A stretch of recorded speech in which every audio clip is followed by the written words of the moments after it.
Olá, bem-vindos à Curious Goblin. Hoje vamos resolver um problema que afeta todo o tipo de oficinas, todo o tipo de criativos, todo o tipo de goblins.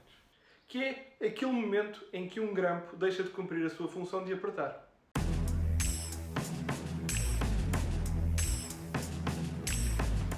Há uma frase comum no contexto de oficina que é: não existe semelhante coisa como grampos a mais. Esta frase mostra a importância do grampo no trabalho da oficina e, por outro lado, alerta para a falta que faz um grampo inutilizado.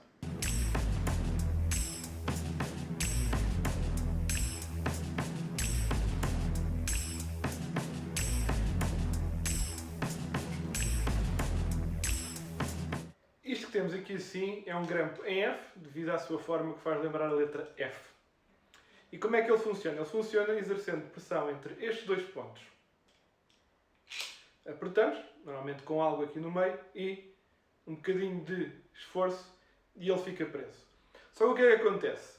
Na vida do grampo, devido ao seu uso regular, este ferro, que tem um conjunto de saliências, tem todo um conjuntinho de marcas ao longo do ferro, fica gasto, fica quase liso e esta função deixa de existir. O que é que acontece?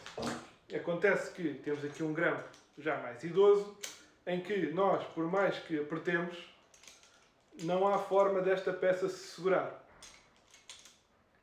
O que é que acontece? Não funciona. Então, para resolver isto, nós precisamos de pegar numa lima e voltar a abrir estes socalcos, chamemos-lhe assim, que este ferro tem para que este grampo possa voltar ao seu trabalho na oficina.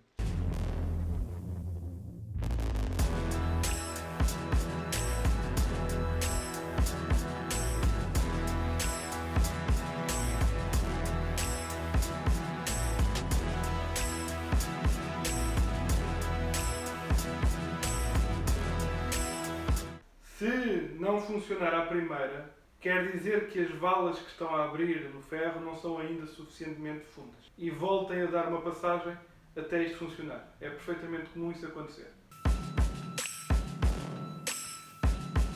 Espero que tenham gostado deste pequeno vídeo, espero que ele seja útil a determinada altura no vosso percurso maker. Como de costume, não se esqueçam de partilhá-lo com alguém que acham que vai gostar dele e de subscrever o canal. Por agora é tudo. Stay curious, stay goblin.